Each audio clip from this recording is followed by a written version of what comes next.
The sun baked the red earth of the Tsavo region, a harsh, beautiful land of thorny scrub and dry riverbeds. For months, the construction of the Uganda Railway had been a symphony of progress. The clang of hammers on steel, the shouts of men, the hiss of steam. But then the music stopped. The workers, thousands of miles from their homes in India, began to vanish. Not in ones or twos, but in a relentless, terrifying trickle. At first it was a man who strayed too far from the firelight. Then a whole tent slashed open, its occupants dragged into the impenetrable blackness. The silence that followed each attack was heavier than the noise of construction, a blanket of pure dread.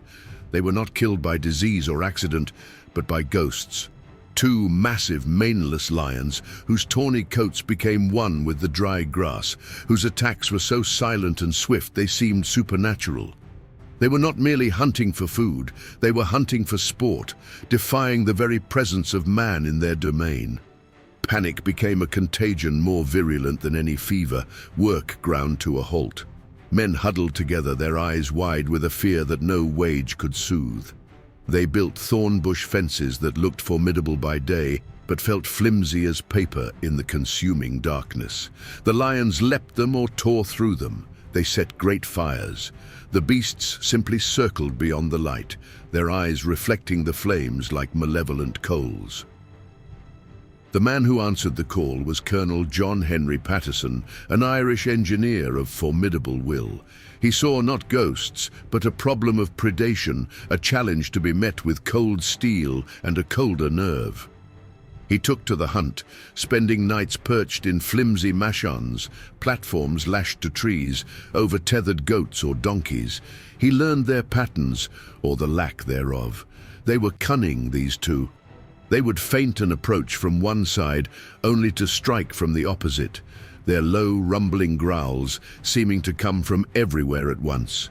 The first lion fell to Patterson's rifle after a heart-stalking game of cat and mouse, a single, well-placed shot in the half-light of dawn. It was a monster of a creature, nearly 9 feet long. But the killing of the first seemed only to enrage the second. Its attacks became, if possible, even more brazen and audacious. It was as if the remaining lion was now hunting not for food, nor for sport, but for revenge. Patterson felt it. The hunt was no longer just a duty, it was a personal duel. The lion seemed to be hunting him, its presence a constant oppressive weight. He would catch glimpses of it, a shadow flitting between tents, a low shape watching him from a ridge. It was haunting the hunter. Finally, after days of failure and mounting tension, Patterson constructed a new machan, this one overlooking a railroad trolley pushed into a small cutting, a crude trap baited with a fresh kill. For hours the night was still, the only sounds the buzzing of insects and the pounding of his own heart. Then a twig snapped. Patterson froze, every sense screaming. He saw it then, a shape of immense power and silence, materializing from the bush. It paused, sniffing the air, its head turning slowly. Its gaze seemed to pass directly over him, and for a terrifying second, Patterson was certain he had been seen. But the lure of the bait was strong. The lion padded forward, a fluid embodiment of muscle and intent. Patterson raised his rifle, the movement agonizingly slow. He sighted down the barrel, his breath held. He fired. The crack of the rifle shattered the night.